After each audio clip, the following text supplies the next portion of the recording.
All right, I see the little dot. We're going.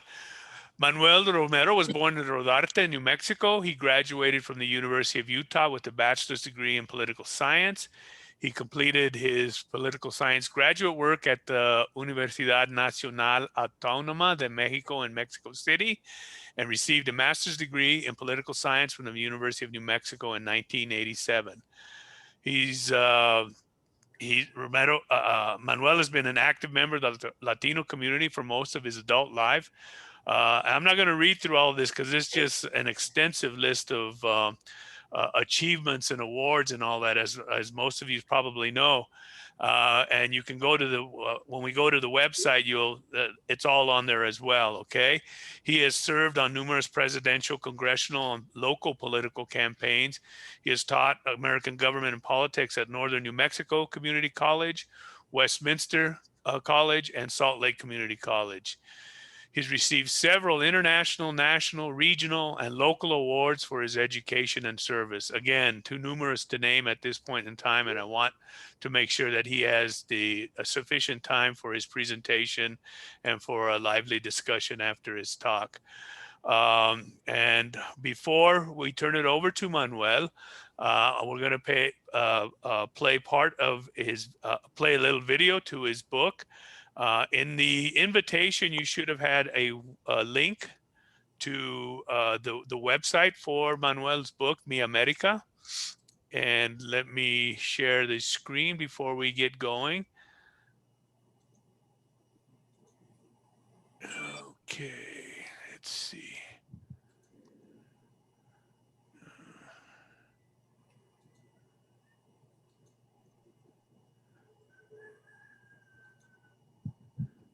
Okay, can you see the screen? I mean, the website? Yes, I can. Yes. All right, thank you. Yes. Not the website. I see the agenda. Okay. All right. So I did something wrong. Let me fix it real quick.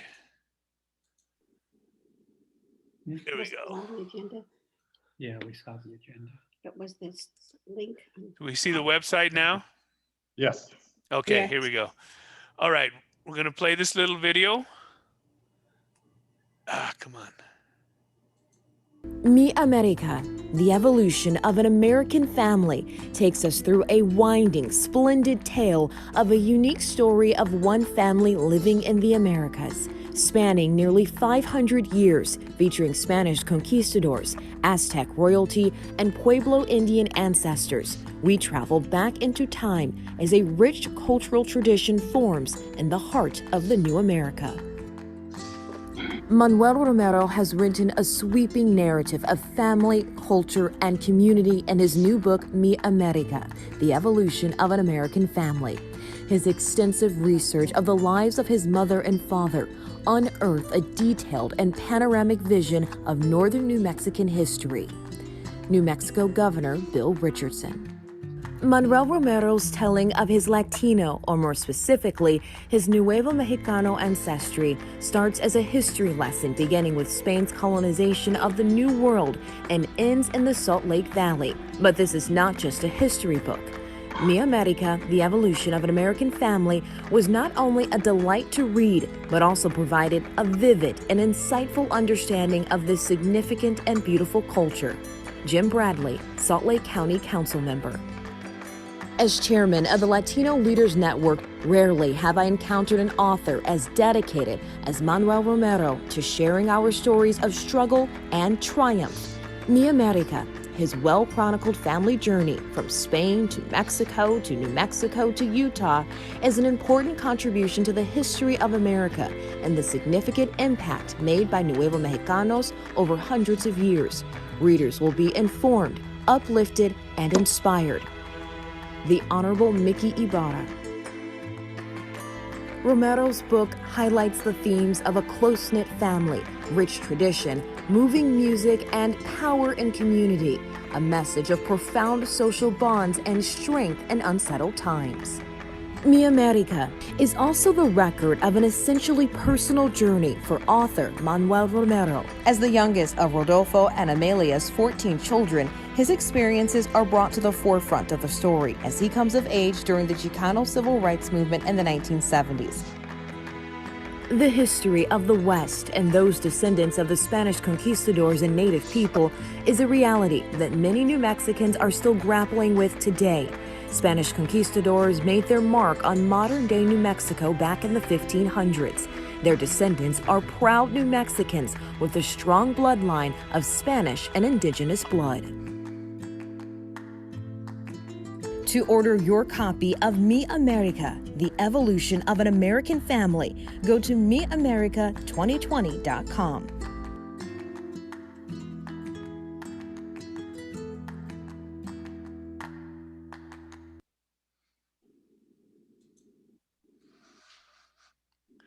I hope everybody heard that okay. I imagine, okay, great. That was I'm getting- wonderful. Okay, I'm getting a little bit better with Zoom on here, how to share thanks to Ed and Trujillo and others who kind of helped me out with some of this. But it's a great website as well. If you want to go back to that after our meeting today, I'll share that website again, the link to the website as well as this recording for your future reference.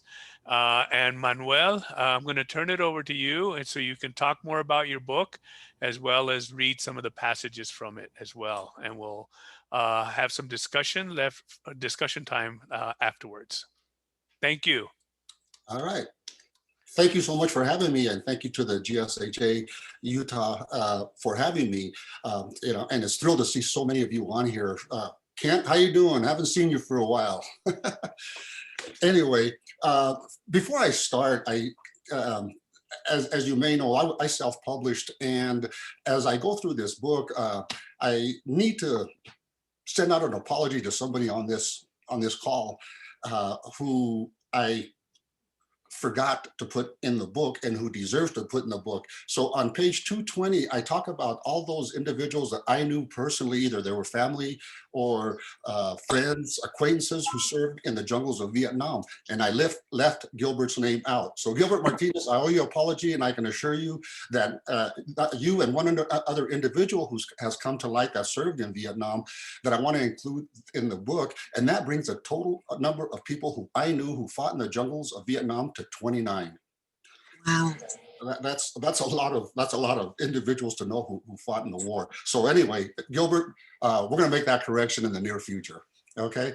Mr. Manuel, you are forgiven. But I want to add to that list my brother Manuel Martinez.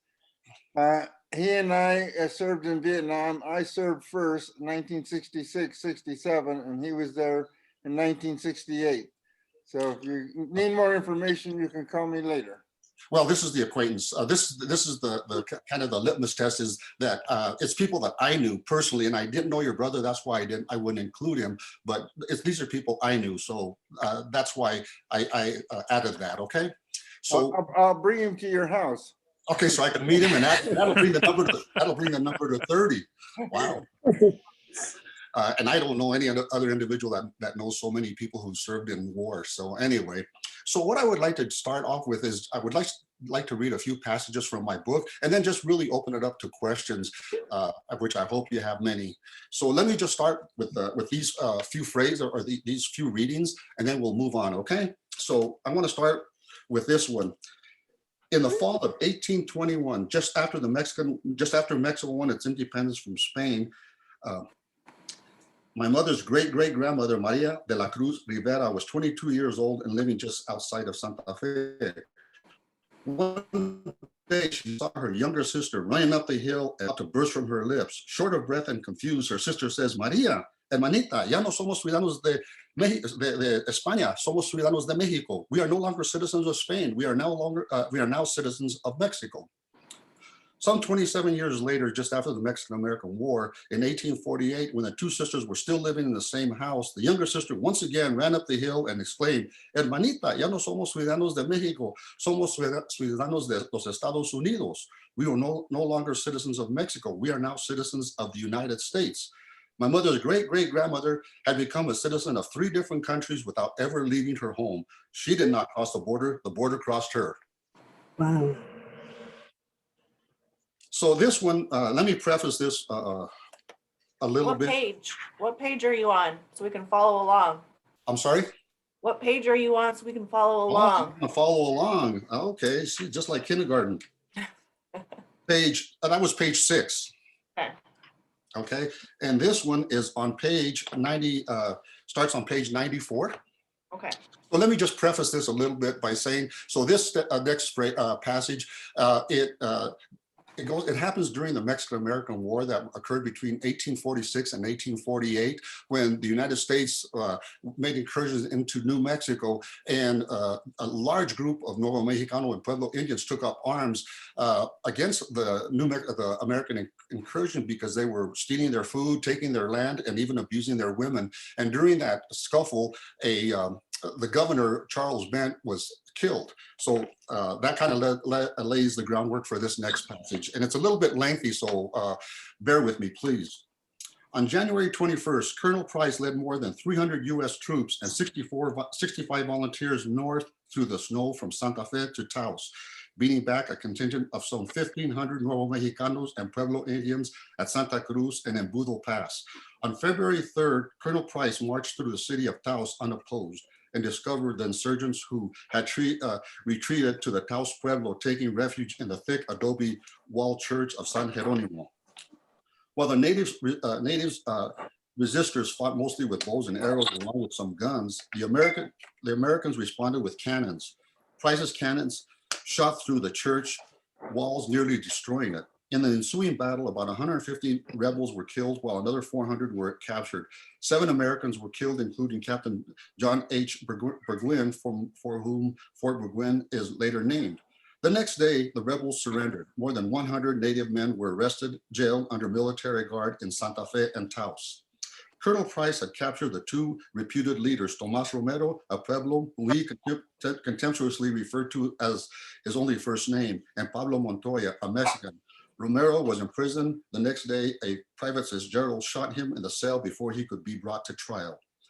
Technically, Nuevo Mexicanos were still Mexican citizens who should have been considered not traitors, but prisoners of war. The Euro-American prosecutor sought an incredible 79 indictments against Mexican and Pueblo Indian men for Bent's murder. An eyewitness, Louis Hector Gerard, described the trials and events this way.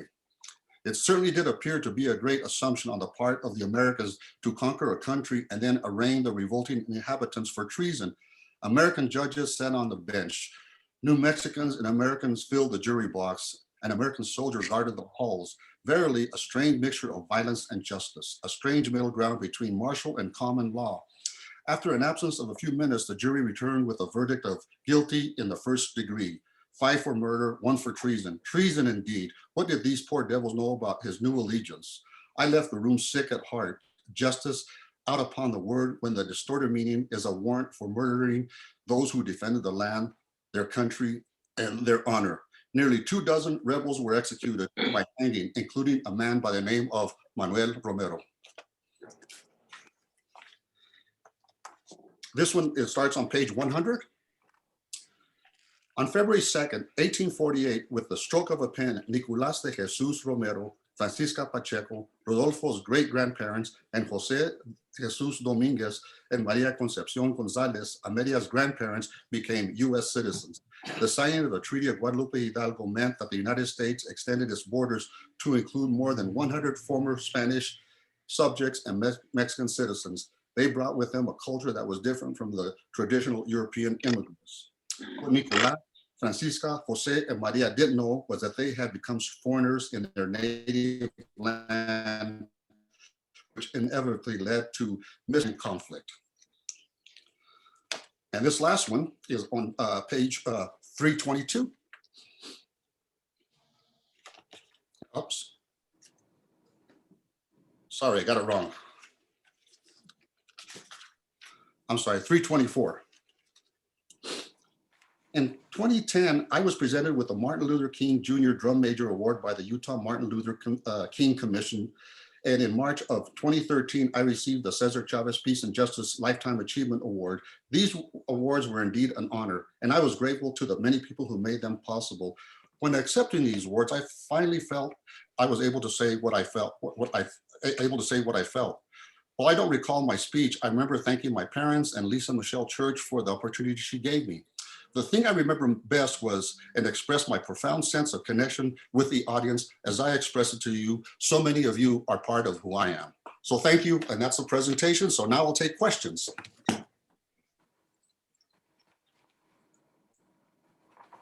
Unmute. Hey, Manuel, this is Dexter. Can you hear me? I can. So I got a question. So, a lot of our relatives are traced back to the Picadilles Pueblo, and there's a cemetery up above Picadilles. I believe my grandma had said that you had cousins buried up in the Picadilles Pueblo. Is that, have you looked into that yet? I have not, but I do understand because my grandmother and then my great-grandmother were born on that Picadilles Pueblo. And in the book, I have a picture of that house that my sister Lorraine used to play at. And but I have not gone there yet, but I do understand that there are several family members buried in the Picadilles Pueblo. That just needs further research. Yeah, because grandma had said that we had relatives buried in the actual cemetery, but also we had relatives buried inside the church itself. And I believe she said that on her side of the family, she had a first cousin buried inside the church. Mm-hmm. Yes, and I'm sure they have, and I would love to go look there and research that a little bit, and maybe add some more things to my book. There you go. Manuel, where's that cemetery located geographically? I'm not familiar with the area. So it's in Taos County, and so Peñasco is in Taos County, and it's only about 3 or 4 miles north of Peñasco, of course. And in the book, you can find the map of Peñasco, and it's a really small Pueblo reservation now. It used to be pretty large, but little by little it shrank. So it's just about 3 miles, as I said, probably not even that, from the Peñasco township. Mr. Manuel. Yeah. Were you born in Peñasco? At the outskirts, it's called Rodarte. It's a town of maybe 100 people. Okay, well, I was born in Taos, New Mexico. Mm-hmm. As many of you were born in New Mexico, or have family or roots there, right? Well, at one time, the Martinez clan was very popular in Taos. The Martinez name is pretty well known throughout New Mexico. Martinez's are probably all over the world. Thank you.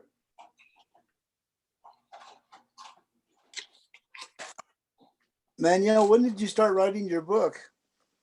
I started writing it in about 6 years ago. It was interesting because, as you might have read in the book, I had the opportunity to study at UNAM in Mexico City for 2 years, from 1979 to 1981. About 6 or 7 years ago, a friend of mine who studied with me in Mexico and now is a professor at Oregon State by the name of Roberto Dianta called me and asked me to if I would be willing to submit a 20-page piece on my experiences in Mexico for this magazine that was where they were going to publish the stories of about 10, 15 of us who had studied there, talking about our experiences and what have you. Well, I turned in 40 pages.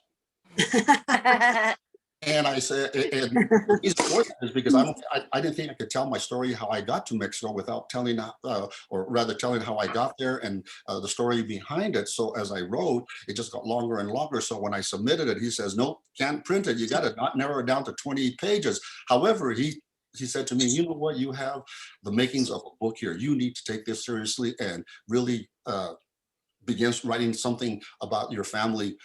You have a great story here, though. So that's where it started. And then 6 years later,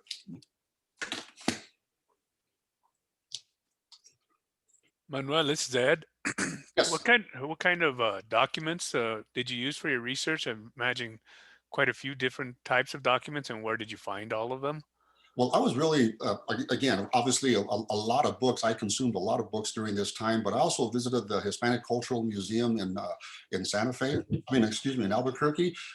they were a huge help. They have, you know, tons of documents, old documents that I was able to find. And then the other one, as I mentioned in the book, that so many of the conquistadors were required to keep journals about their exploits. And so I was able to find some relatives who had written journals on the website, actually. So I found a lot there. And then just a lot of interviews with friends, family, politicians, community activists. Some of you I interviewed. So it was pretty, I like to think it was pretty extensive. But like everything else, you know, after I finished the book, more things surface, as I mentioned with Gilbert, right? Things just keep surfacing, and things, oh, I wish I would have included this in the book, or maybe I will include it in the book down the road when I revise it. So a lot of that work, but again, the Hispanic Cultural Museum out of Albuquerque was a huge resource. Cool, thanks. Manuel, this is Ed Trujillo. Could you give some more details on how and why your family came to Utah, and what was their experiences when they got here? Sure. Well, and probably as a lot of you are probably a part of that story, many of our families left New Mexico first because of lack of jobs, and because of so much of their land had been taken. There was just no jobs to be had, and really the men got tired of leaving to go work temporarily somewhere, primarily Colorado, Wyoming. And so in the 1920s, 1930s into the 1950s, families began leaving New Mexico. And what I would like to find out is how they found out about the jobs in Utah. Many of them came to find work, and many of them thought they were coming just for a short while to work primarily at Kennecott and for the various military bases here in Utah, as well as the railroad.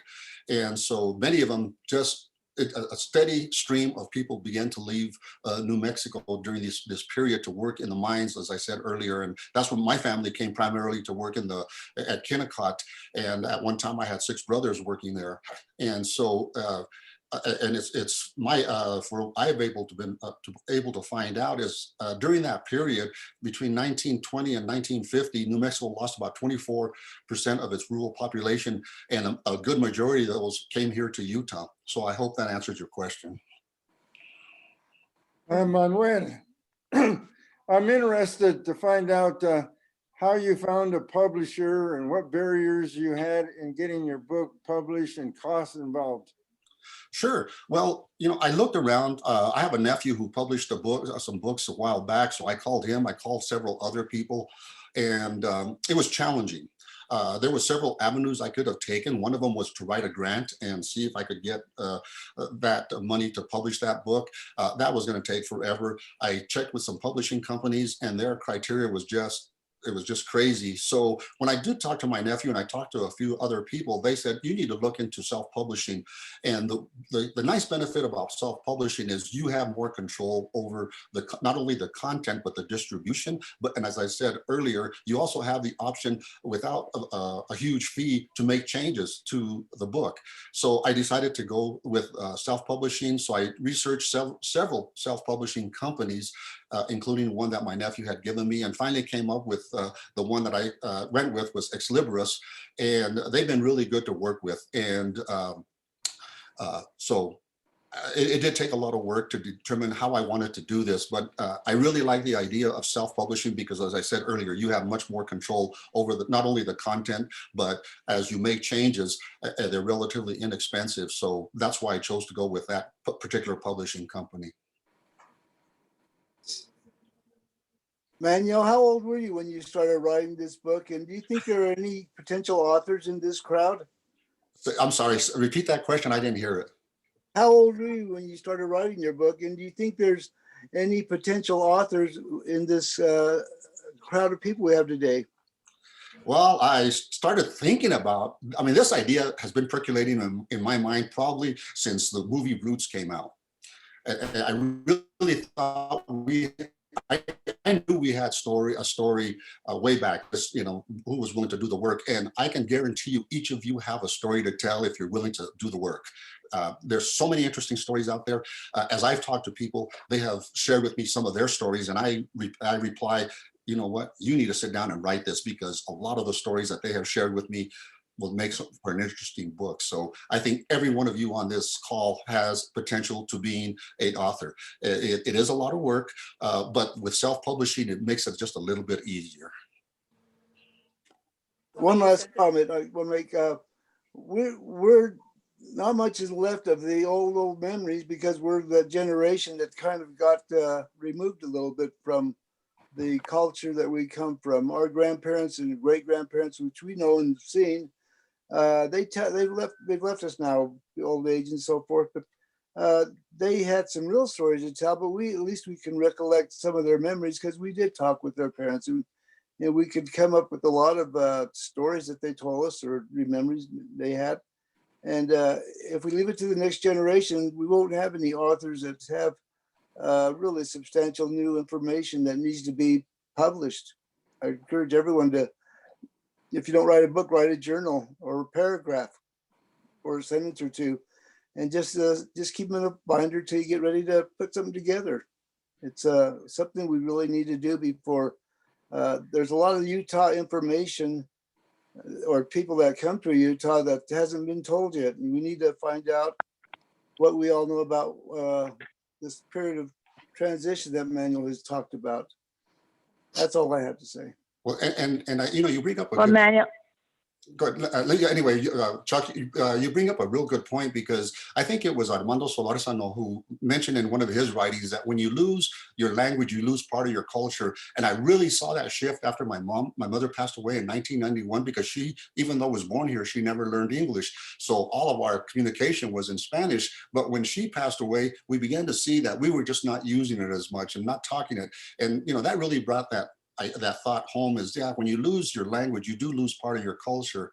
And the other thing is, I really regret, and I think many of us probably have that same regret, is that I remember when I was about 23 or right around there, my grandmother passed away. And I only regret that I never interviewed her, because I'm sure she would have known her grandparents and she could have told me some pretty remarkable stories, I'm sure. I mean, I just captured what I could about her life from family and friends and what readings I could find.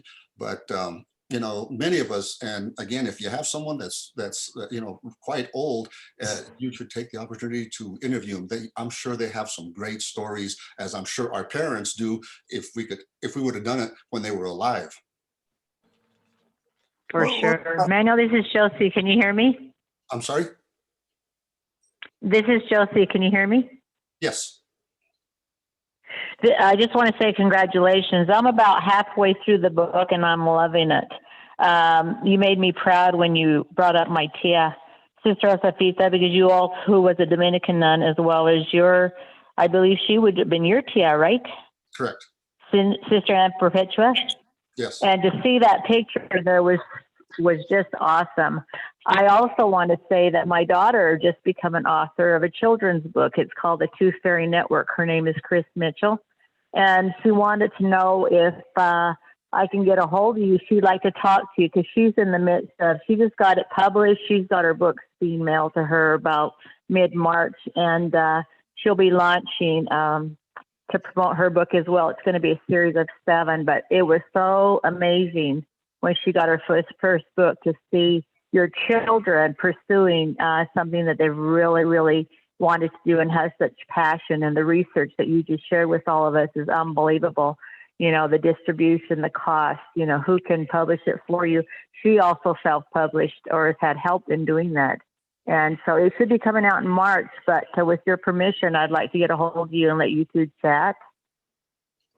Absolutely, I'd be happy to help. It was a journey. Quite honestly, it's almost been as much work marketing the book as it was writing it. There's a lot of curves, there's a lot of rules, there's a lot of ideas and different ways of doing it. So I learned a lot, and I'd be happy to share that with her and with anyone that wants to pursue. That's her specialty, is marketing. Maybe she could help you too. She might be able to help me, right? Yeah, but congratulations. So proud. It's a wonderful read. Thank you so much. So Manuel, you say that you wrote your book and you had so much stories and so much information that you weren't able to put in the book.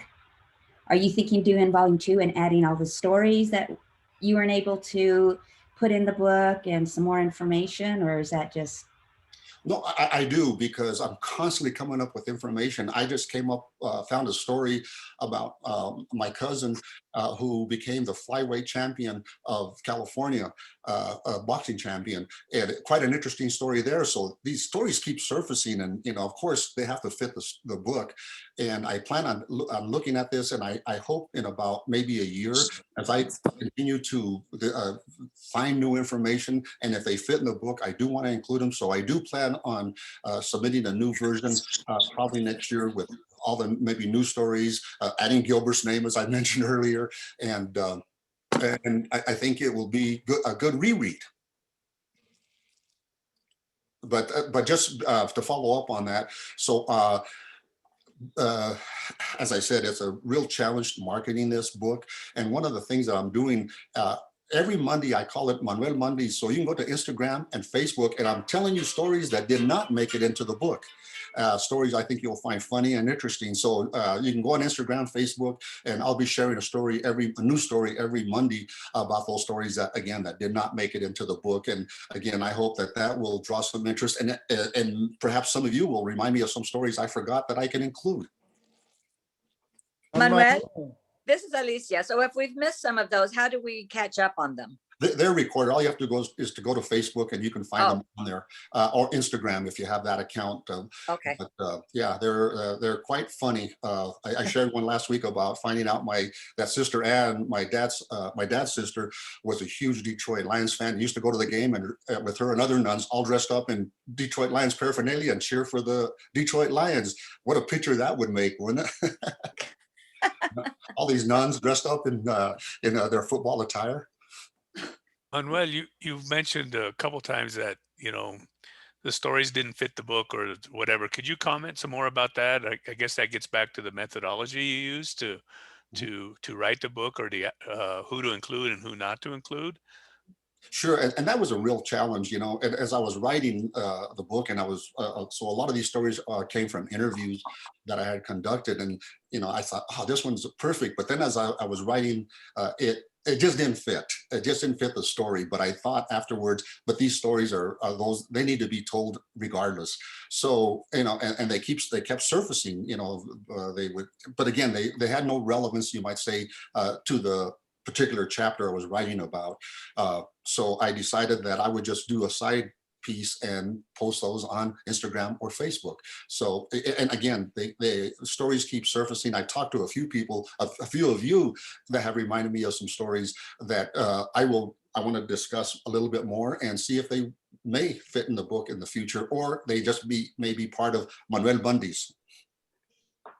Well, I haven't had a chance to read the book, so I guess I was wondering what's the specific criteria you used to include those stories or exclude those?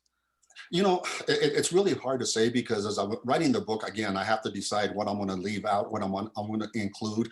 And I wanted to make sure that it flowed. And by adding some of those stories, it just didn't seem like it flowed and was pertinent to that chapter. So I thought, okay, maybe as I get more information, maybe down the road, I can include them. But again, it was mostly kind of, if you will, from the soul, from the heart, did it fit? And again, some did, some did not.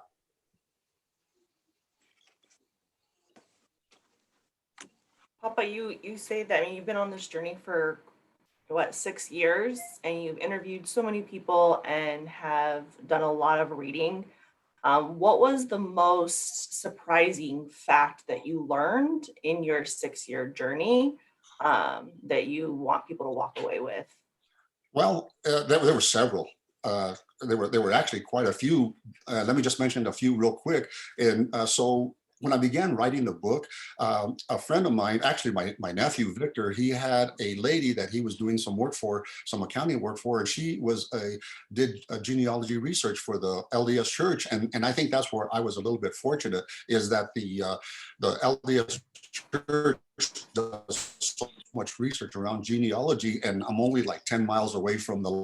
So I was able to hire this lady, and she did a lot of research on our family. And I mean, just the amount of research that she was able to unveil was surprising. She went back almost 10 generations or 11 generations. And much of that fan, if you know what I'm talking about, was filled in with individuals. And the one that stood out when I saw on there a name that said India, possibly an Indian, an Aztec princess. That's surely got me curious. So I went back and I did some research and continue to do research because I wanted to make sure that this was as accurate as possible. And come to find out, yes, in fact, this Aztec princess she was kind of a princess, okay, because her father was appointed by those who followed Cortez, but nevertheless, she was an Aztec princess. She married this guy by the name of Juan Holguin, and they took the challenge to go to New Mexico and settle there. And so I think comfortably say that, we have family that comes from Aztec royalty. So I thought that was real revealing. And there was many others. I could go through a lot of topics in the book that were, wow, I did not know this, or they were just funny, or when I was interviewing my brothers, and some of my brothers and some of my sisters says, but you can't put this in the book. So so I didn't, but yeah, there's a lot of funny stories there that are in the book that I think you will find interesting. Manuel, regarding your list of Vietnam veterans, there are 2 Hispanics in Utah. I don't know if you have on your list. A fellow attorney, Joe Gallegos, served with the 3rd Marine Division with me. I don't know if you know Joe Gallegos. I do. That takes the number up to 30. Joe Gallegos was in Vietnam at the same time I was with the 3rd Marine Division. Wow. And the other guy you might know is Sonny Montoya. And Sonny's name is in there. Yeah, he's a great friend. Thank you. Yeah, Sonny's name is in there. Like I said, it's just constantly, the only way I found out about this individual that I found out serving in Vietnam is he died about a month or 2 ago, and I read it in the obituary, and he just lived down the street from us, Larry Cordova, the Cordovas that lived down the street. Well, I forgot that he had served in Vietnam, and I read it in his obituary, so that was just another name I have to include. And that takes the number up to 31, I believe. Yeah, and we're going to have to change your hat. Get your Vietnam hat. Vietnam hat.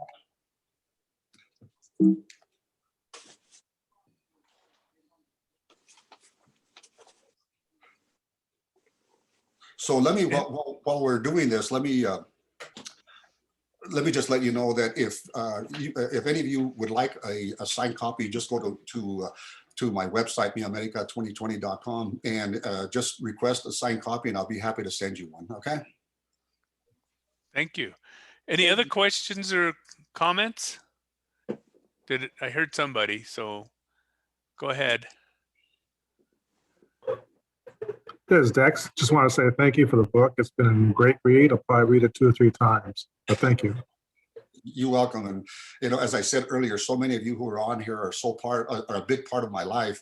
And I think that as, and as I mentioned in the book, I think all of us can at this point name 3 different events in our life that changed us profoundly.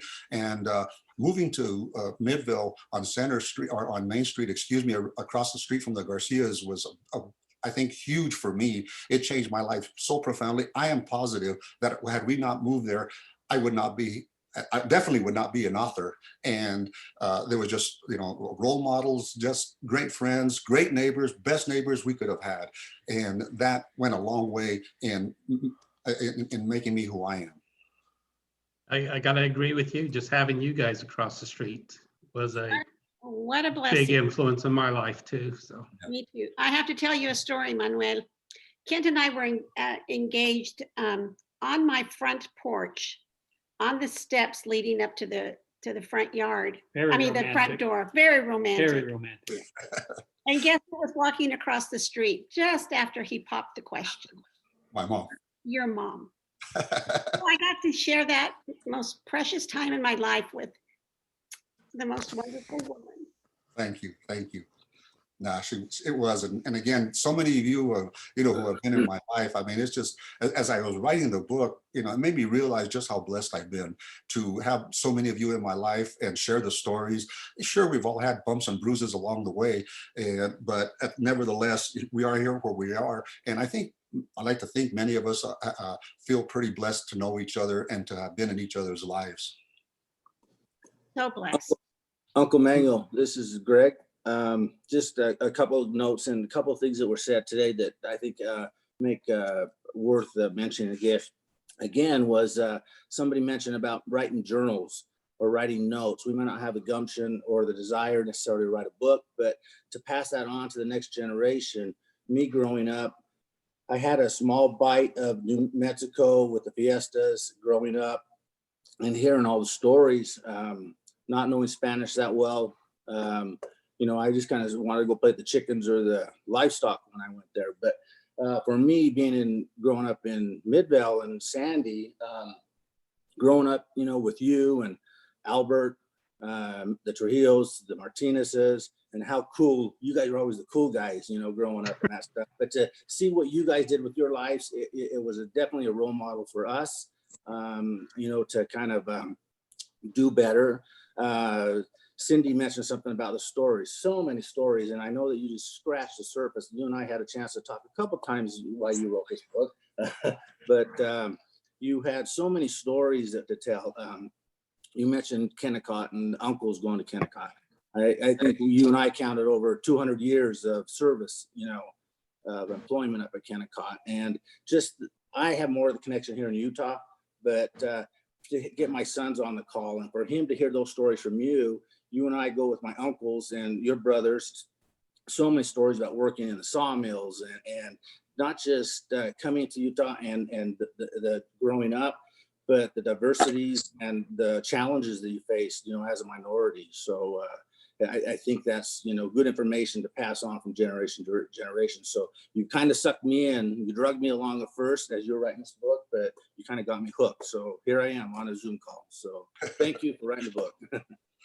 Yeah, you're welcome. And it's been thrilling because so many of my great nephews and nieces have made comments about, wow, I didn't know this. This is so funny. I didn't know about this. I didn't know about this. And it was just so fun to listen to them repeat stories or just want to know more about how was their dad? What was their dad? How did their dad propose to their mom? Where did they meet? How did, et cetera, et cetera. And some of those stories I have, but like I said, so many of those are just, many of them are just funny.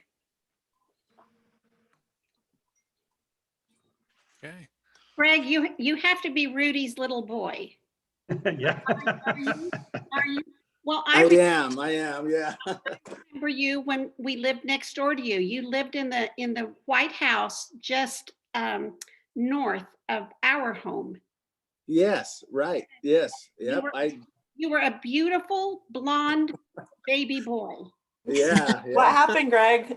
As far as a blonde? Good memories. All my sisters, they were all blonde. And my mom, she's a Lopez, and I don't know where that all came from, but growing up, yes, I remember that fondly. So much good memories following Chugga, the mailman there.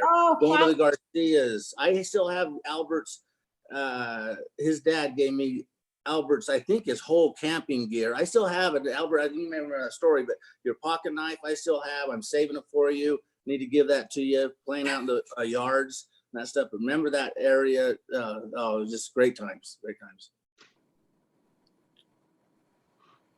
It must have been thrilling for Mrs. Romero to have her grandchildren living just catty corner across the street from her. It must have been wonderful. Well, it was for her, but not for me. They were always in my room, playing with my stuff, taking my stuff, and I couldn't wait for them. I love having them, but I couldn't wait for them to leave. And for those of you who might not know, so every Sunday after Mass, my parents would go to Mass early, and after the 11 o'clock Mass, Everybody showed up in that little tiny house. How we all fit, I don't know. And mom would have coffee and donuts for everybody. It was a ritual every Sunday. And so, and I just look forward to it. Yeah. Well, there's a joke too. I don't know who started it. Is that it's probably Mr. or Mrs. Garcia saying, if we didn't know the family, we would have thought it was a drug house for all the people going in and out of that house. Well, what used to happen is my brothers all worked at Kennecott, and they would get off at 3 o'clock. And sure enough, after work, they would make a stop at mom's house, you know, kind of making an excuse that they're visiting, but they really wanted to know what she was cooking. And every one of them would leave with a little container, you know, kind of what we call Mexican Tupperware. And they would take that with them. And one time, Miss Garcia, that's when she made that comment. If I didn't know better, I think that Miss Romero, her house was a drug house with all those people leaving with bags. My wife tells stories of you and Albert as young teenagers. Really, you guys weren't much older than that, but just roaming the neighborhood, getting into just having fun, doing all kinds of stuff together through the neighborhood. So they're fun stories to listen to. But she remembers quite a bit about Albert's family in particular, and your family too. They were next door to her. So there's a lot more you can write about. Well, you know, and I find it interesting, just on this call, there's about, you know, 5 of us that grew up together, you know, and or were neighbors. And, you know, so I find that just in itself, and the fact that we're still connected, I think is very interesting. And having said that, so when we first moved to Utah, first we moved to West Jordan, then we moved to Bingham. And I remember attending first grade at Bingham Elementary, I assume. And I had a class picture, and it had about maybe 25, 30 students in there. And what was interesting, and I can't find that picture, but it had 11 people in that first grade picture that I still am acquainted with today. I find that kind of remarkable, you know, 11 people from your first grade picture. Mm. Well, I'd like to take some time now to, we have this is the largest group we've had. Thank you, Manuel. And there's like 30 people on today. And one of the things that we do before our meeting is try to introduce all our guests. And so I'd like to take some time just to kind of let people introduce themselves today. I think let's first give Manuel a great round of applause for his presentation, and thank him for coming to visit with the GSHA. And I